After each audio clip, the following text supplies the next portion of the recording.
Sveiki visi, mano vardas Adomas ir šiandien apžvelgsime mano manimu ne tik vieną iš geriausių pirmųjų laikrodžių kolekcijos pradžiai, bet kartu ir vieną iš geriausių laikrodžių aplamai savo kainos kategorijoje – Orient Bambino.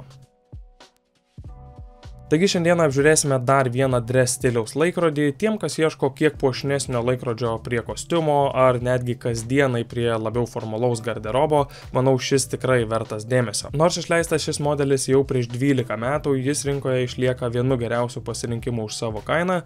Mūsų internetinėje parduotuvėje galite įsigyti šį laikrodį už maždaug 200–250 eurų, panaudodami kodą Adomas gausite 20% nuolaidą.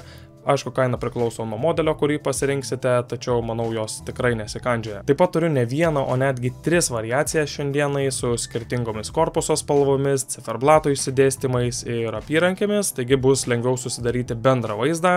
Manau, nieko nelaukia, žiūrim, ką čia turim.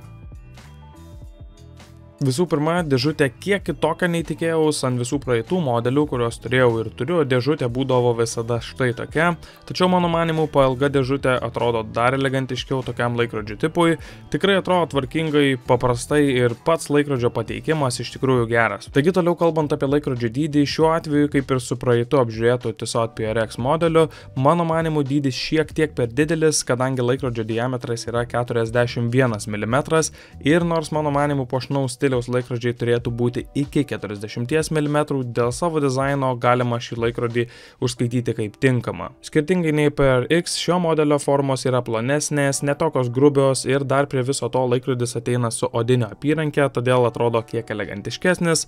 Korpuso ilgis apie 45 mm, storis apie 12 mm, tarpai tarp auselių 21 mm ir sveria šis laikrodis su apyranke 59 gramus. Taigi iš dydžio pusės šis laikrodis tiks kiek didesniems riešams, taip laikrodis atrodo ant mano 18 cm riešo, kiek didokas, tačiau kadangi esu nemažo ūgio, įmant bendrą vaizdą laikrodis neatrodo per didelis ir jam būnant sąlyginai plonam, jis neturėtų trukdyti kasdieninėme gyvenime. Pereinant prie apyrankės, iš tikrųjų čia yra nemažai skirtumų ir galimybių pasirinkti, todėl ir pasirinkau apžiūrėti kelis modelius.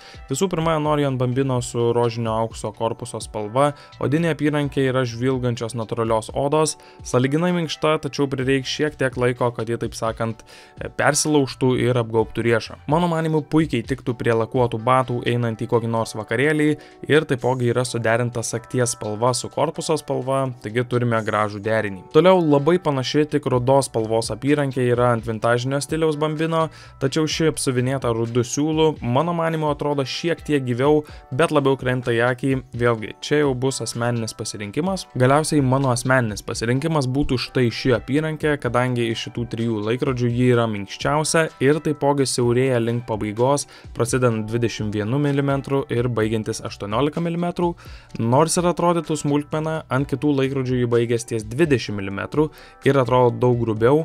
Šis susiaurėjimas prideda elegancijos ir šiek tiek nuima nuo bendro laikrodžio dydžio. Taigi šiuo atveju man iš šių apyrankių priimtiniausia yra juoda matinė, tačiau persilaužus visos jos turėtų nešiotis tikrai patogiai. Toliau perinant prie nugarėlės, jis skiriasi priklausomai nuo modelio. Ant 2 iš jų nugarėlė yra tiesiog užsukama su Orient graviravimu, atrodo paprastai, elegantiškai, tačiau ant 3 mechanizmą dengia stiklas, kuris visų grožių pristato F6724 automatinį mechanizmą, kurį Orient įmonė pati ir gamina. Mechanizmas randamas nemažai Orient linijos modeliuose ir yra ganėtinai paprastas, 22 akmenukai ir 40 valandų rezervas pilnai prisukus laikrodį, taip pat nustatinėjant laiką sekundinė rodyklė sustoja, taigi galima tiksliau nustatyti laiką. Nors ir mechanizmas sąlyginai paprastas, jis vis tiek išlaiko ganėtinai tikslų laiką, o ir aptarnavimas prie viso to neturėtų kainuoti daug, kai ateis laikas. Kalbant apie paviršius, visi laikrodžiai turi nerūdijančio plieno korpusą išskyrus rožinio aukso, kuris papildomai dar yra ir dažytas.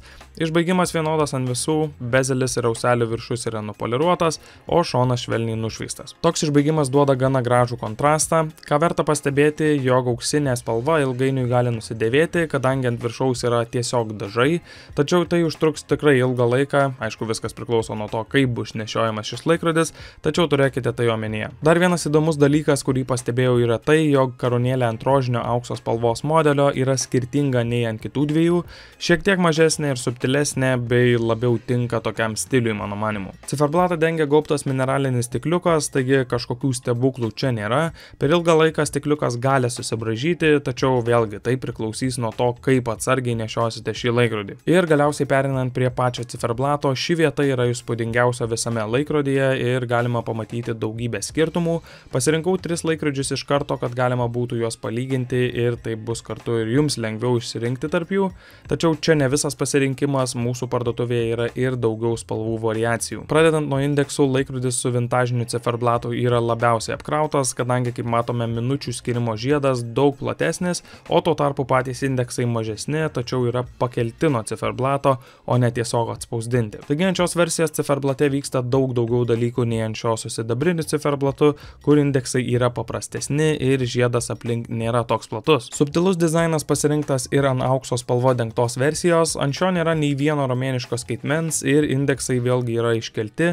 Man asmeniškai paprasčiausias sidabrinis ciferblatas atrodo gražiausiai, tačiau kiekvienam atrodė skirtingai. Taip pat rodiklių pasirinkimas skirtingas, ant auksinio jos suderintos su indeksų ir korpuso spalva, kai tuo tarpu ant kitų dviejų rodiklės yra mėlynos spalvos ir intensyvumas pasireiškia priklausomai nuo krentančios šviesos. Taipogi ir pačio ciferblato paviršius skiriasi, ant šių dviejų ciferblatai yra matiniai ir šviesos praktiškai neatspindi, kai tuo tarpu sidabrinis ciferblatas turi vadinamąjį sunburst efektą, kai šviesoje matomos linijos, kurios sueina į centrą, tai įneša šiek tiek gyvasties į patį laikrodį. Dalykas, kuris nesiskiria, yra užrašai, turime Orient logotipą, pavadinimą ir užrašą Automatic viršuje, o apačioje Water Resist užrašą, kas iš esmės reiškia, kad laikrodį geriau nusiimti netgi plaunant rankas, kadangi jis yra atsparus tik atmosferos drėgmei.